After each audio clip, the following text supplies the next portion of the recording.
Hello friends, चलिए तो आज हम लोग अपना पार्ट 4 करेंगे वर्णमाला का।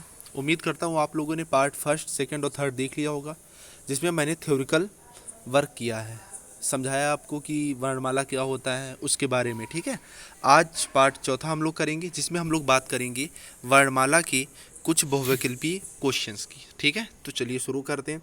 वर्णमाला, स्वर एवं व्यंजन, जिस पे मैं बात कर चुका हूँ। आज पार्ट 4 है हम लोगों का। एक तरफ से हम लोग क्वेश्चंस इसके देखेंगे। देखिए, सबसे पहला क्वेश्चन कौन सा है, निम्नलिखित में से कौन सी ध्वनि ओष्ठ नहीं है।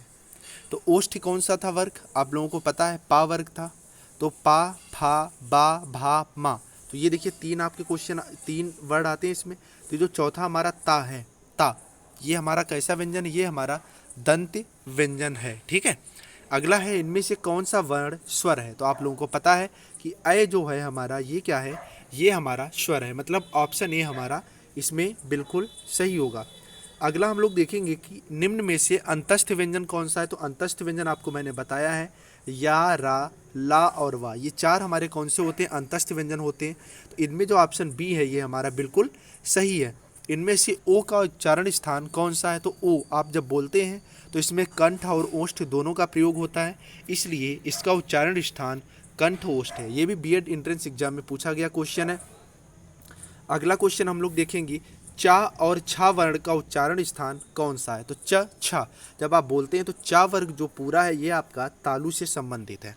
अगले करेंगे, हिंदी वर्णमाला में व्यंजनों की संख्या कितनी है। तो हिंदी वर्णमाला में व्यंजनों की संख्या 33 है, ये मैं आपको बता चुका हूँ। आगे अब हम लोग बात करेंगे कि भाषा की सबसे छोटी इकाई किसे कहते हैं। तो भाषा की सबसे छोटी इकाई कौन सी होती है, वर्ण या अक्षर होती है। और उच्चारण की दृष्टि से भाषा की सबसे छोटी इकाई ध्वनि होती है। निम्नलिखित शब्दों में से किस शब्द के द्वित्व व्यंजन है। ठीक है, तो द्वित्व देखिए, दिल्ली में ला जो है वो दो बार रिपीट हो रहा है, या एक आधा और एक जब पूरा शब्द एक साथ जुड़ता है तो उसे क्या बोलते हैं, उसे हम लोग द्वित्व शब्द बोलते हैं। हिंदी शब्दकोश में छा का क्रम किस वर्ण के बाद आता है। वेरी वेरी इंपॉर्टेंट क्वेश्चन है। तो छा का जो क्रम है वो का के बाद आता है। छा ध्वनि किस स्वर के अंतर्गत आती है। तो छा जो ध्वनि है वो संयुक्त वर्ण। संयुक्त व्यंजन हमारे कितने होते हैं, छ, त्रंग, ज्ञा और स्रा। ये जो चार हैं हमारे, ये चार हमारे संयुक्त व्यंजन होते हैं, जैसा कि मैंने आप लोगों को बता रखा है। अगला है, निम्नलिखित में से अघोष वर्ण कौन सा है। तो पहला वर्ग और दूसरा वर्ग, ये जो दो होती हैं सीरीज, ये कैसी होती हैं, अघोष होती हैं। तो जो सा है ये हमारा कैसा है, अघोष है। कौन सा अमानक वर्ण है। तो ये आपको सी दिख रहा है ना, ये हमारा अमानक वर्ण है, आपको देखने से ही लग रहा होगा। अगली बात करेंगे, क, ग, जा, फा ध्वनियाँ किसकी हैं। अब देखिए, कोई शब्द लिखा जैसे जा, जब इसके नीचे हम नुक्ता ये लगा देते हैं, ठीक है, तो ये जो वर्ड है ये हमारा हिंदी से अरबी और फारसी भाषा में पहुंच जाता है। अगला है, निम्नलिखित में से कौन सा वर्ण घोष है। तो द जो है हमारा, ये हमारा घोष वर्ण है। अगला क्वेश्चन है, वॉवल को हिंदी में क्या कहते हैं। तो वॉवल को हिंदी में आप लोगों को पता है क्या कहते हैं, स्वर कहते हैं। अगला है, जिन शब्द के अंत में आ आता है उन्हें क्या कहा जाता है, उन्हें अकार अंत कहा जाता है। अयोगवाह हमारे दो शब्द होते हैं, एक अनुस्वार और विसर्ग। अनुस्वार क्या होता है, अंग जो होता है ये हमारा अनुस्वार होता है, और अंतस्थ व्यंजन हमारे चार होते हैं, जैसा कि मैंने आपको बता रखा है। आगे हम लोग बात करेंगे, हिंदी भाषा में मूलतः वर्णों की संख्या कितनी मानी गई है। तो हिंदी भाषा में मूलतः वर्णों की संख्या 52 है। निम्नलिखित में ओष्ठ ध्वनि कौन सी है। तो ल, श, र और फा। ठीक है, तो फा बोल के देखिए, ये आपकी कैसी ध्वनि है, ये आपकी ओष्ठ ध्वनि है। आगे अब हम लोग बात करेंगे, निम्नलिखित में से कौन सा वर्ण व्यंजन नहीं है। तो ऊ, रा, या और खा में ऊ जो है हमारा ये स्वर है, बाकी सब क्या है, बाकी सब व्यंजन है।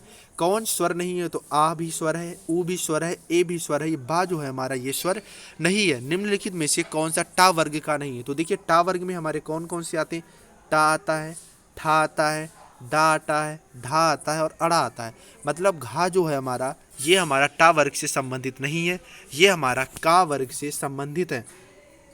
हिंदी वर्णमाला के स्वरों की कुल संख्या कितनी है। तो हिंदी वर्णमाला में स्वरों की संख्या 11 है, और अयोगवाह और विसर्ग, अयोगवाह को मिलाकर जो कुल स्वरों की संख्या हो जाती है वो 13 हो जाती है। निम्नलिखित में से कौन सा स्वर नहीं है। तो आप लोगों को पता है, जा जो है हमारा चा वर्ग से संबंधित है, और जो चा वर्ग है वो हमारा व्यंजन है।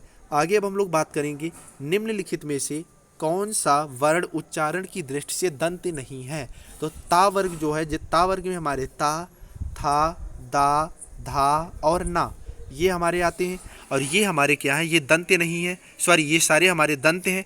और जो हमारा टा है, चौथा ऑप्शन जो टा है, ये हमारा कैसा है, ये मूर्धन्य है, तो ये इस ग्रुप से बाहर है। छा वर्ण किसके योग से बनता है? तो छा वर्ण जो है वो हमारा का प्लस सा से बनता है। अब देखिए एग्जामिनर कैसे डाउट में डालता है, तो यहाँ पर एक ऑप्शन आपको दे देगा का प्लस सा इस तरह से, ठीक है, और दूसरा ऑप्शन देगा का प्लस सा। तो आप इसमें ये वाला सही करेंगे, क्योंकि यही जो होता है ये हमारा मुक्त वर्ण होता है, ठीक है। आगे अब हम लोग बात करेंगे स्वर ध्वनि के प्रकार हैं। तो स्वर ध्वनि के 3 हैं, मैंने आपको बताया है स्वर 3 प्रकार के होते हैं, ह्रस्व, दीर्घ स्वरी, प्लुत और ह्रस्व। ह्रस्व स्वर हमारे 4 होते हैं, दीर्घ स्वर हमारे 7 होते हैं, और प्लुत जो है स्वरों के अधिकतम योग से बनते हैं। हिंदी वर्णमाला में वर्ण कितने हैं? पीछे क्वेश्चन आ चुका है। हिंदी वर्णमाला में कुल 52 वर्ण हैं। आगे अब हम लोग बात करेंगे वर्णमाला किसे कहते हैं। तो वर्णों के व्यवस्थित समूह को, इस पर काफ़ी डिस्कस हुआ था, आप लोगों को अगर पीछे वीडियो देखा है तो आप लोगों को क्लियर होगा। वर्णों के व्यवस्थित समूह को वर्णमाला कहते हैं। हिंदी की शा ध्वनि कैसी है? तो सा, ये तालव्य ध्वनि, शा देखिए बोल के देखिए, शा ये तालव्य है हमारी। आगे हम लोग बात करेंगे निम्नलिखित में से कंठ ध्वनियाँ कौन सी हैं। तो कंठ ध्वनि कौन सा है? का वर्ग हमारा कंठ ध्वनि से संबंधित है। ओ और औ किस प्रकार के वर्ण हैं? तो ओ और औ हमारे कंठोष्ठ वर्ण है, पीछे मैं बता चुका हूँ आप लोगों को। निम्नलिखित में से अर्ध स्वर कहलाता है, बहुत इंपॉर्टेंट क्वेश्चन है। तो अर्ध स्वर जो हमारा है वो या है, और इसके अलावा कौन सा है ये आप लोग कमेंट में बताएंगे। आगे हम लोग बात करेंगे घा का उच्चारण स्थान कौन सा है। घा का उच्चारण स्थान कौन सा है? तो आप लोगों को पता है घ का वर्ग में है, तो ये कंठ है। निम्नलिखित में से संयुक्त व्यंजन कौन सा है? मैं पीछे बता चुका हूँ। तो ज्ञा जो है हमारा संयुक्त व्यंजन है, और जो ज्ञा है ये किन वर्णों के संयोग से बना हुआ है? तो आप लोग जैसा कि जानते हैं कि जो ज्ञा है हमारा ये किससे बना हुआ है? देखिए यहाँ पे उसने डाउट में डाला जा प्लस या, जो मैं पीछे बात कर रहा था ना, देखिए सेम ऑप्शन है, लेकिन यहाँ नीचे हलंत लगा हुआ, ये हमारा बिल्कुल सही आंसर है। कौन वर्ण ओष्ठ नहीं है? मा, बा, उ और आ जो है हमारा वो ओष्ठ नहीं है। अल्प प्राण ध्वनियों का समूह कौन सा है? तो अल्प प्राण कौन सा होता है? पहला, तीसरा और 5वां वर्ग जो होता है ये हमारा क्या होता है? ये हमारा अल्प प्राण होता है। तो इसमें से जो ऑप्शन बी है हमारा, क्योंकि आप देखिए च, छ, जा, ढा और इया, ये हमारे 5 वर्ण हो गए। तो पहला है इसमें देखिए, दूसरा है और 5वां, तो इसलिए ऑप्शन बी हमारा बिल्कुल सही आंसर है। वर्ण शब्द का अर्थ नहीं होता है, तो वर्ण का मतलब रंग भी होता है। वर्ण 4 होते हैं, आपको जाति के आधार पर भी पता है। वर्ण का अक्षर भी, वर्ण का मतलब अक्षर भी होता है। आकाश जो है ये वर्ण का मतलब नहीं होता है। आगे अब हम लोग बात करेंगे कि कौन वर्ण घोष नहीं है। तो घोष कौन सा वर्ण नहीं है? ता हमारा घोष नहीं है, क्योंकि शुरुआती जो 2 वर्ग होते हैं वो हमारे कैसे होते हैं? अघोष होते हैं। अंतिम 3 वर्ग हमारे सघोष या घोष होते हैं। तो ता जो आता है ये पहले वर्ग में आता है, इसलिए यह घोष जो है या नहीं है, ये हमारा कैसा है? ये हमारा अघोष है। आई थिंक आपको वीडियोज़ अच्छी लगी होंगी। अगर आपने पिछले वीडियोज़ नहीं देखे तो वो भी जा करके देख लें, और चैनल को भी सब्सक्राइब कर दें और चैनल को भी शेयर कर दें, ठीक है। इस तरह आपके अब अगली जो सीरीज़ चालू होगी वो विराम चिन्ह की होगी, आप लोग वो वीडियो भी ज़रूर देखिएगा। Thank you.